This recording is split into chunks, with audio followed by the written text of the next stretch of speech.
everyone, today's video is going to be a story time, and I haven't done those in quite a while. Something quite odd happened to me a while back, maybe like a month and a half ago. Nothing ever happens in my neighborhood, let's just put it out there. Like on Halloween here in England, there are no kids coming to the door so I can leave any candies. So nothing ever happens.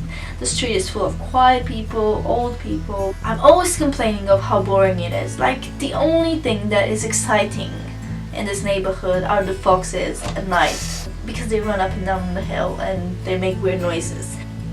Please excuse the lighting of the sun, it just does what it wants. In one of the houses next to me there was a really nice lady, and she always used to give us candy and smile and call her cats to come over for dinner, and she's just altogether really nice until she passed away, sadly. And the house was for sale for quite a while until someone finally bought it. And from what I've heard, two nice ladies going, "Oh my god, you bought yourself a house, that's a really nice house, I'm so happy for you, congratulations, blah blah." So I thought, okay, we're gonna have a lady next to us. Not that it makes much difference, but I just thought it was a young lady, so you know, more opportunity to make friends.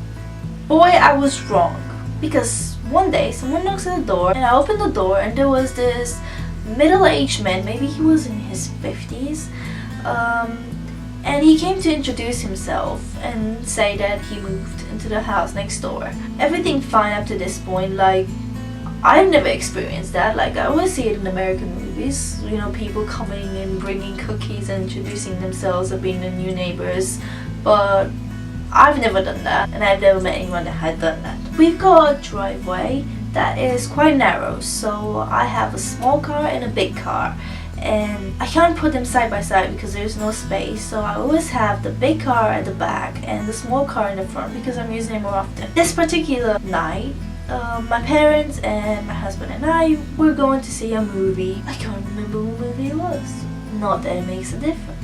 We were gonna go all of us out, so I needed the big car. So I took the car out and I parked it on the curb, half on the grass and half on the pavement, like I normally do when I use the big car, which happens like, I don't know, maybe once in 2 weeks or even less often. So I parked the car there so I won't have to change them again when I come back with a big car. And we leave. So we come back home and I go to park the car and I get into the car and reverse it into the driveway, except it was really odd because the wheels were making a really odd squeaky noise, like they were flat, completely flat. Also the car was moving really slow and having a weird grip. It just, all in all, the car felt really weird driving it back onto the driveway.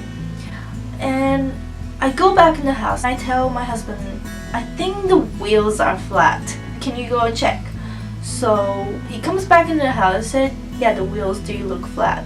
And he also found this note in the window. He said, "Didn't you see this note?" And I was like, "Hi, honestly, I haven't seen any notes whatsoever." Mind you, it was really cold, the window was steamed, and I didn't pay attention. I just wanted to park the car and get back into the house. On this particular note, I think I lost a note somewhere around the house, but if I do find it, I will show it to you guys.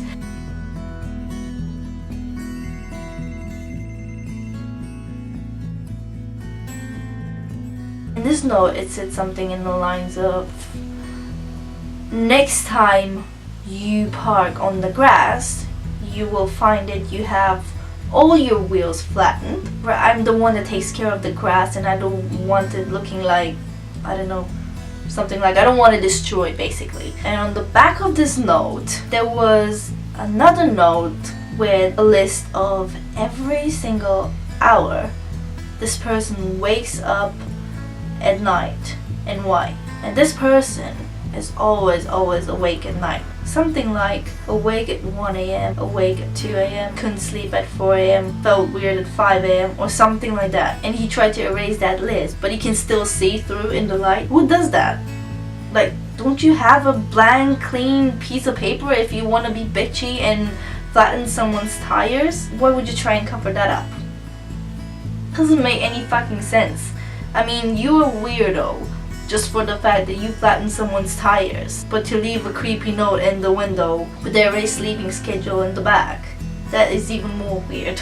So we couldn't tell straight away if the tires were damaged or he just let the air out. So we called the police in the morning and we explained the situations, and they said we will take further actions. If your tires have been damaged, we can come and check it out, but if the air was just let out, there's not much we can do.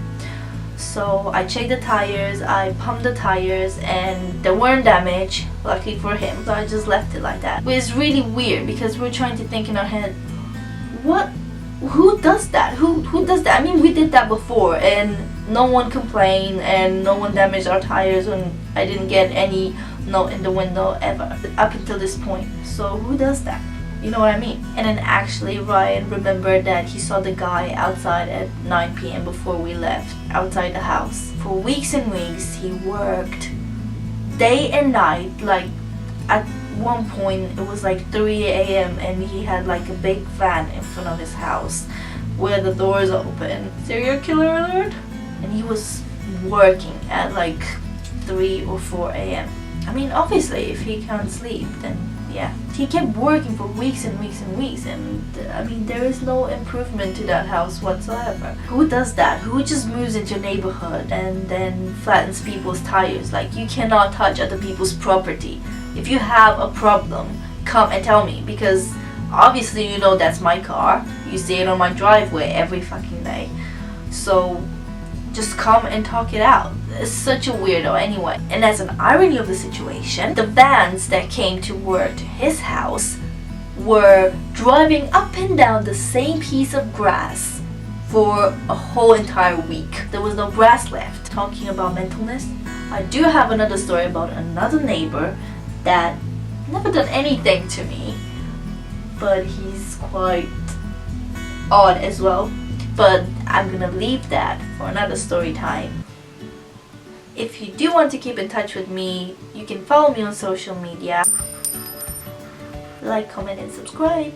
And I'm gonna see you guys next time.